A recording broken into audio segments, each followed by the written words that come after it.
Hey yo, those accessories look nice. Where'd you get it? Oh, this? I got it from Mega Showdown. They've been adding so many features into their mod, so much so that I can barely keep up, man. What's Mega Showdown? You don't know what Mega Showdown is? We can all agree that Cobblemon is one of the best mods for Minecraft, right? But the problem with Cobblemon is that it doesn't have all the Pokemon features just yet. I mean, it makes sense. Cobblemon is fairly new. Lucky for us, the community has taken upon themselves to implement a bunch of features into Cobblemon, like for example, Ludichat and Fuzuki, the creators of Cobb Reading, HD42, the publisher for Radical Cobblemon Trainers, and your Call, the creator of Mega Showdown. For this lesson, we will be going over Mega Showdown. Here you'll be learning what it has to offer, how to use it, why you should use it, and holy shit, Yajat, take a break! Before we begin, we first have to understand what Mega Showdown truly is. Mega Showdown is a side mod for Cobblemon. It implements a bunch of features like Mega Evolution, Z moves, Terrestrialization, form changes, and fusions. Let's talk about Mega Evolution first. I'm pretty sure everyone knows what Mega Evolution is at this point, but I'm still gonna tell you what it is, cause I don't want this video to be short. Mega Evolution is a feature added in Pokemon X and Y. They allow certain Pokemons to go even further beyond evolution. Mega Evolve!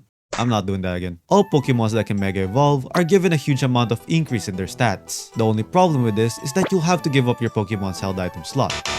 The reason being, in order to Mega Evolve, you need a specific held item for your Pokemon. Let's take one Pokemon that can Mega Evolve as an example.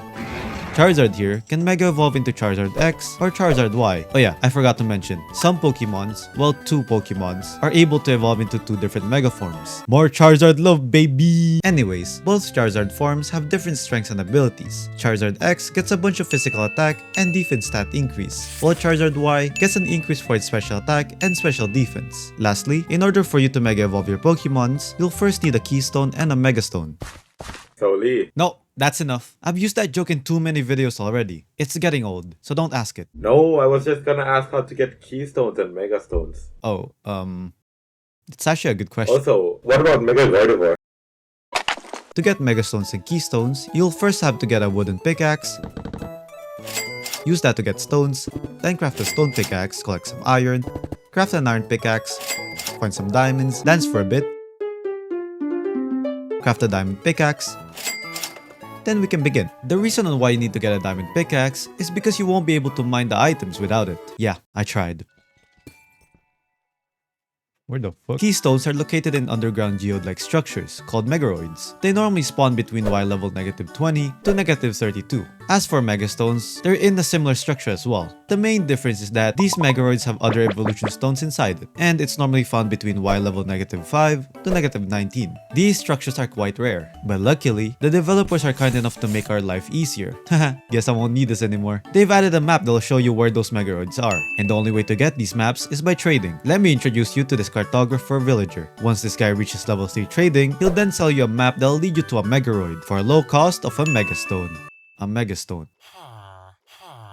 Where's my bazooka? Now that you know how to find them, let me tell you how to use them. Keystones are normally used to craft mega accessories. You can craft basic bracelets, hehe, broke ass, mega rings, gloves, glasses, and yo, that's kinda drippy. I'm pretty sure they'll be adding even more, so make sure to stay tuned for those. But what about the Megastone? I will eat you. Once you smack the crystal in the middle of the geode, you'll then get a blank Megastone. These are used to craft different types of Megastones, like this Charizardite X, Mewtwo Knight Y, and this Kangaskhan Knight.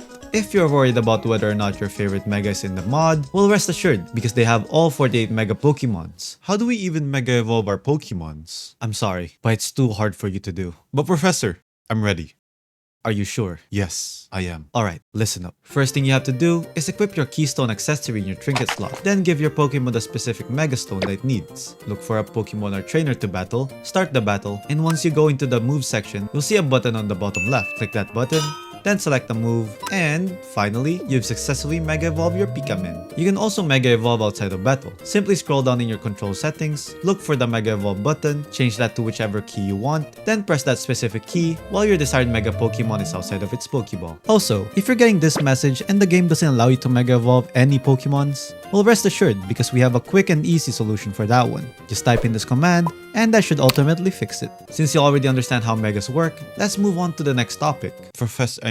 Lee, that was way too easy. I know. So why did I... You know what? I'm dropping out of this school. Mega Showdown gives us a bunch of Pokemon form changes. But what do I mean by form changes? Well, form changes are similar to Mega Evolution. Once a specific Pokemon is holding a particular item, it'll then be able to change its form, their abilities, stats, and of course, their whole description changes as well. But instead of your Pokemons going back to their original form after the battle ends, these changes allows your Pokemon to stay in the form you change them into, except for some Pokemons. As I said earlier, to change your Pokemon's form, you'll need specific items. Also note that not all Pokemons can change their forms. Some Pokemons are just forced to be normal. Sorry, Shaco. Now as an example, let's have this cute little Groudon show us how it works.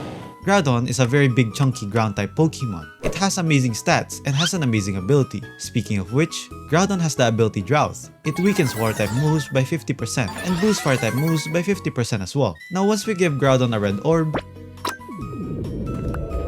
it'll then change into Primal Groudon. Instead of being a very big chunky ground type Pokemon, it'll instead become a very big chunky fire ground type Pokemon. And now that its form has changed, its stats now looks like this. Lastly, instead of Drought, now it has Desolate Land. It increases the damage of fire type moves by 50% and decreases water type moves by 100%. Yeah, it basically stops any water type moves from being used. I see why Game Freak stopped making these. Most of the form changes have already been implemented, like Deoxys forms, Origin Dialga, and of course, Ash Greninja. There's a lot more, but you get it. Wait, Ash Greninja? How do you get it? Well, it's quite different from the main game. First things first, get a normal Greninja, then get yourself a Nash cap.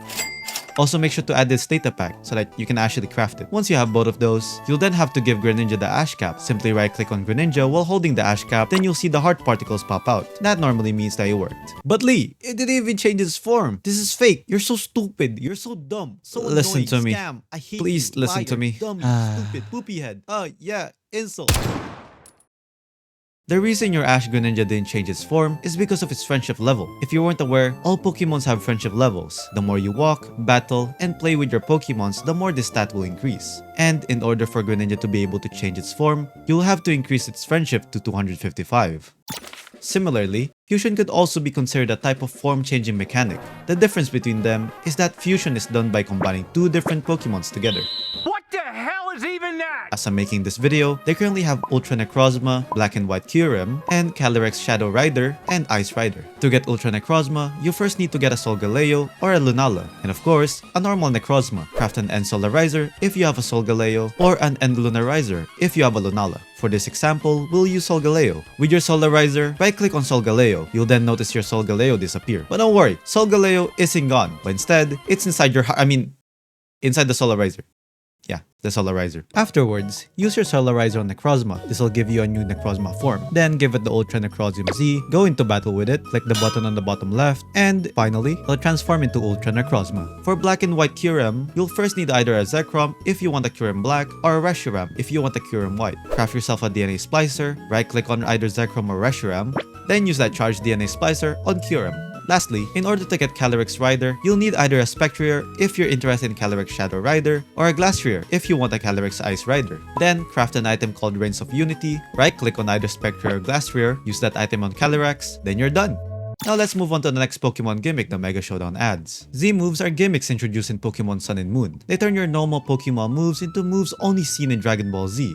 And they also do these weird dances.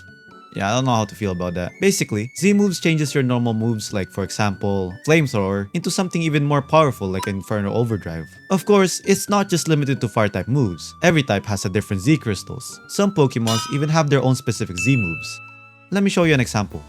Here we have a Blastoise with a Vaterium Z. Once we use the Z Crystal, its water-type attacks will instead turn into Hydro Vortex, a powerful water-type move that varies depending on what move it was originally. Now let's talk about this Pikachu with a Picanium Z. Unlike the normal Z moves, this Pikachu has to learn a move called Volt Tackle in order for it to be able to use its Z Crystal. Once it learns Volt Tackle, this move will then turn into Catostra Pika, a 210 base power electric move that only Pikachu can use. Now that that's settled, let me tell you how to get these Z Crystals. To get Z Crystals, you first have to look for a Trials Chamber. Use a Nominous key until finally, you get a blank Z Crystal. It has the same drop rate as a Heavy Core in Nominous Vaults, so you better get lucky. Now, I know what you're saying. I'm playing on Peaceful, are you stupid? Now I can never use Z moves in my entire life. Don't worry. I got you. If you're playing on peaceful mode, or even a server where mobs are disabled, there's this Pokemon that drops ominous keys and trial keys. This Pokemon is called Klefki. After you get a blank Z crystal, you'll then have to craft the specific Z crystal that you need. But you're not done just yet. You'll also need a Z-ring. Currently, there are 3 different Z-rings in the game, but their crafting recipes are quite similar to each other, except for this one with a netherite ingot in the middle. If you've successfully done all of those, then congratulations! You're finally able to use Z moves. Now go use Genesis Supernova on that level 5 Pidgey. Man, I'm dead. Terrestrialization, or also known as Terra, is the most recent Pokemon gimmick added into the franchise. To put it simply, it allows your Pokemons to change their typing mid-battle. It's quite straightforward, but I could still go into more details if anyone wants. Me! Dumbass. Terrestrialization allows you to change into any of the existing Pokemon typings, plus one more secret Pokemon type called the Stellar type. Let's say you have a Venusaur against a very powerful Charizard, and since Venusaur is very weak against fire types, it'll normally just faint from one attack. But with Terrestrialization, you'll be able to change your Venusaur into a water type and allow it to survive any fire type moves that Charizard uses. Do keep in mind that this doesn't permanently change your Pokemon's typing. It'll revert back to its original type once the battle is finished. It could be used defensively, like what that Venusaur just did, or it could be used offensively with the help of Stab. Stab, or same type attack bonus, is an increase to your Pokemon's damage if the move that you use has the same type as the Pokemon you're using. Let's take a look at this Flutter Mid with a Fairy Terra typing. If I use a Fairy type move, it'll get a times 1.5 increase to its damage since Flutter Mane is a Fairy type. But if I Terrestrialize it into a Fairy type, you'll instead get a times 2 increase. But what if we use another move like Psychic? Well, if Flutter Mane were to use a move called Psychic, they won't get any increase from Stab because it doesn't have the Psychic typing. But once we Terrestrialize it into a Psychic type, it'll then get a times 1.5 increase to its damage. Now let's talk about acquiring those Terra typings. In Mega Showdown, every Pokemon has a 10% chance to drop a Terra Shard of their own type, while Stellar Shards could drop from any Pokemons. Isn't that way too easy though? Yeah, it is. If only you didn't need 50 of the same Terra Shards to actually change your Pokemon's Terra typing. What? To Terrestrialize your Pokemons, you'll also need a Terra Orb. Please remember that unlike Keystones and Z-Rings, Terra Orbs could actually break if you use it too much. But don't worry, because you'll be able to repair it when you're using a healing station. Just make sure that the Terra Orb that you're using is in your trinket slot when you heal. Oh, I'm finally done with the video. I can't wait to upload this one. Oh, there's an announcement for Mega Showdown. I'm guessing it's just another bug fix, so... You know what? I'll just go check it out. Modern Fabric, Modern Neoforge, version 9.0.0 release. Added power spot block. You can only Dmax near... Dmax? Gigantimax? Dynamax is in the game?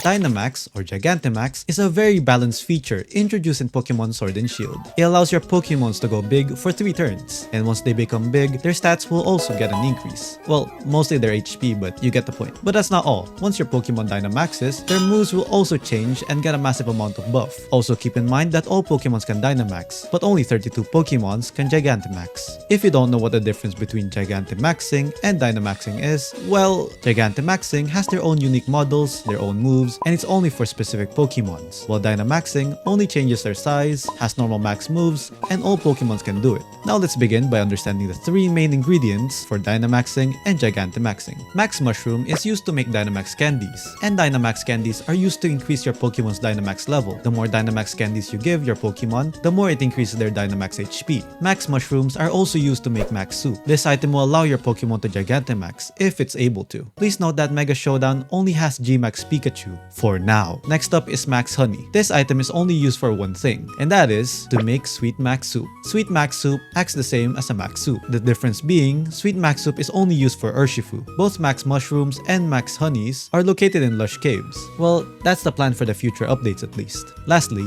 Wishing Stars. These are used to craft Dynamax bands and power spots. If you want to Dynamax or Gigantimax, then you'll need to wear a Dynamax band, and you should also be 20 blocks near a power spot. You can also change the distance in the config, so don't worry. Now let me show you how to use it. First up, place a power spot nearby, battle a trainer or a wild Pokemon, then click the button on the bottom left. Select a move, and congratulations! Now your Pokemon is a big boy. Oh, I almost forgot to mention, Mega Showdown allows you to create your own custom Mega Evolutions. Simply click on the link down in the description and follow the guide. There's a config for Mega Showdown that you can play around with. You can disable Z moves, Terrestrialization, and even Dynamaxing if you don't want it. That's it for today's class. Any more questions? If I ask a question, will you shoot me? Huge thanks to Yajat for giving me all the details that I needed to make this video. It really did make it easier for me. Also, if you did enjoy this video, make sure to comment down below what type of lesson you'd want me to talk about next. Anyways, my name is Lee, and please subscribe!